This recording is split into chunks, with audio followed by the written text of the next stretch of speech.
States need to have full freedom to spend in the items constitutionally allotted to them. If the Union considers certain priorities important, it should discuss these with the states and together. Broad parameters can be laid down. Instead, conceiving schemes with rigid criteria and insisting that states act as brand ambassadors of the ruling party at the center cuts at the root of federalism and democracy. We need to raise our voice in the strongest possible manner against this tendency. Apart from the above examples of incursions into the legislative domain of states include union legislations on minor ports, dam safety, and the formation of Ministry of Cooperation. All these are subjects in the state list of the 7th schedule of the Constitution. On the revenue side, tax rates across the country have been made uniform, first under the value-added tax and then under the goods and services tax. As a result, states lost much of their already limited fiscal space to mobilize own tax revenue. Though some argue that GST is based on sharing of tax sovereignty, it cannot be omitted to note that the rate sharing in GST regime is unfavorable to the states.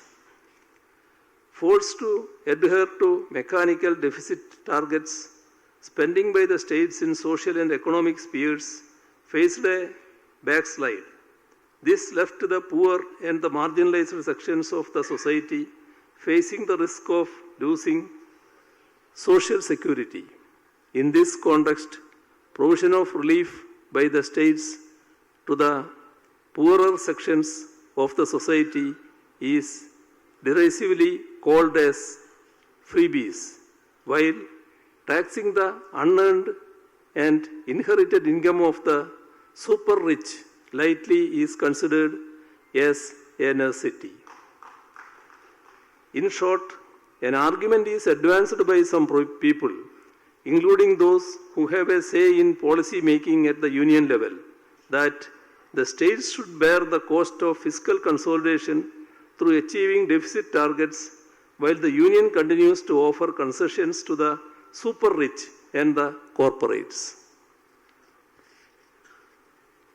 The fact that this is happening at a time when the top 1% had the income and wealth shares at 22.6% and 40.1% respectively in 2022-23. In India, as revealed in the study by a group of economists at the World Inequality Lab in 2024, makes the matter assume serious proportions.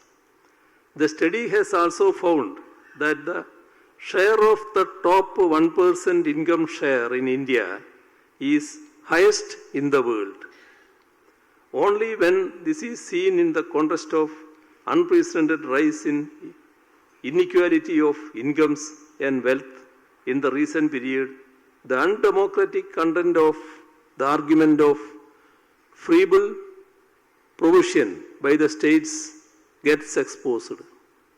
Further, unreasonable restrictions are imposed on the borrowing limits of the states by unnaturally expanding constitutional provisions to include the borrowings by special purpose vehicles as that of the state governments.